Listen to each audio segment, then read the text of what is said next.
শুভ সকাল। এখন সকাল 8টা বাজে। আমি ঘুম থেকে উঠলাম। আজ শুক্রবার, তাই একটু দেরি করেই ঘুম থেকে উঠলাম। ঘুম থেকে উঠে দেখি কি সুন্দর বৃষ্টি হচ্ছে বাইরে। বৃষ্টি আমার অনেক ভালো লাগে। সকালে রান্নাটা শেষ করলাম, ওদের বাবার খাবারটা বেড়ে দিয়ে তারপরে আবার দুপুরে কি রান্না বাড়া করবো সেইগুলো গোছাতে শুরু করলাম। শুক্রবার মাংস রান্না করব। মাংসটা ভিজিয়ে এতগুলো থালা বাসন ছিল, মাজা ঘষা করে আসলাম আমার ছেলেদের রুমে। দুই ভাই মিলে কি করে রাখছে রুমটার অবস্থা, কোনো দিকে তাকানোর উপায় নেই।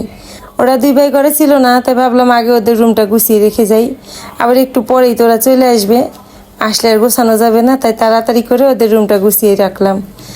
কখনোই জায়গার জিনিস ওরা জায়গায় রাখবে না, এত রাগ লাগে। ওইদিকে ঘড়ির কাটায় 10টা 6 বেজে গেল।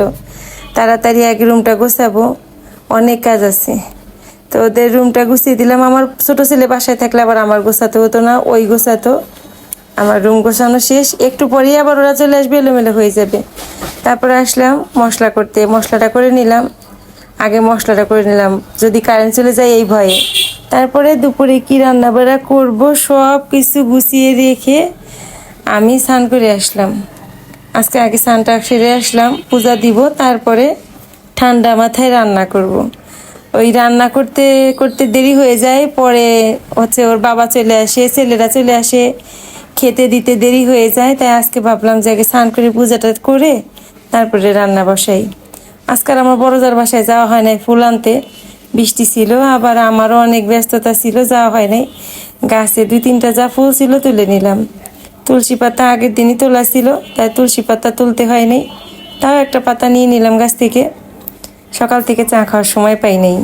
পূজা করে রান্না বসাইছি, আর এদিকে 1 কাপ চা খাচ্ছিলাম। চা খেতে খেতে ছোটো ছেলের সঙ্গে কথা বলতেছিলাম। খেয়াল নাই যে চুলাই হচ্ছে মাংস এই যে ভাজতে বসাই দিয়ে আমি গল্প করতেছি। এসে তো দেখি আরেকটু হইলেই মাংসটা পোড়া লেগে যেত। তারপরে এই তো আর কি রান্না বাড়া, রান্না করবো রোস্ট আর পোলাও। প্রত্যেক দিন তো ওই একই কাজ, রান্না করা, খাওয়া, থালা বাসন মাজা, ঘর মোছা, মানে প্রতিদিনই এক কাজ সংসারে। আমার রান্না তো শেষ হয় নাই, ছেলেরা চলে আসছে বাসায়। আমার বড় ছেলে এসে বলতেছে, মা এখনো রান্না করলো না, তাড়াতাড়ি রান্না করে আগে আমাকে 1 পিস দাও, টেস্ট করে দেখি রান্নাটা কেমন হইলো। সে আবার পা খেতে অনেক পছন্দ করে, তাকে দিয়ে আসলাম। এদিকে রান্নাও শেষ। আমার ছোট ছেলেও বাসায় ছিল না, সে হচ্ছে বাজারে চুল কাটাতে গেছিল, সে চলে আসছে বাসায়। তারপরে এই তো ছেলেরা আমার দুইজনই খুবই ক্ষুধার্ত, তাদেরকে তাড়াতাড়ি করে খেতে দিলাম। তখনও বাইরে বৃষ্টি হচ্ছে। বৃষ্টি আমার বেশ ভালো লাগে। শুক্রবার ছুটির দিন, রাস্তাটা একদম ফাঁকা, দুপুরবেলা বৃষ্টি হচ্ছিল, সুন্দর একটা পরিবেশ। তারপরে কিছু সময় বারান্দায় দাঁড়িয়ে থাকলাম, এর মধ্যে দেখি ওদের বাবা বাসায় চলে আসছে। চলেন দেখি ব্যাগের ভিতরে কি কি আছে। এগুলো সব কিছু গুছিয়ে রেখে তারপরে খেতে বসবো। আপনাদের দাদাও চলে আসছে, তার জন্যই অপেক্ষা করতেছিলাম। সে আসলো, তারপরে দুইজনে একসঙ্গে বসে খেলাম। রান্নাটা বেশ ভালোই হয়েছিল। আমার ছেলেরাও বলছে খুব স্বাদ হয়েছে, ছেলেদের বাবাও বলছে ভালো হয়েছে। আর তারপরে এই যে বিকালবেলা সাজুগুজু করে ঘুরতে বের হইলাম। ঘুরতে কোথায় গেলাম, কি কি করলাম সব কিন্তু আপনাদের সঙ্গে পরবর্তী ব্লগে শেয়ার করব।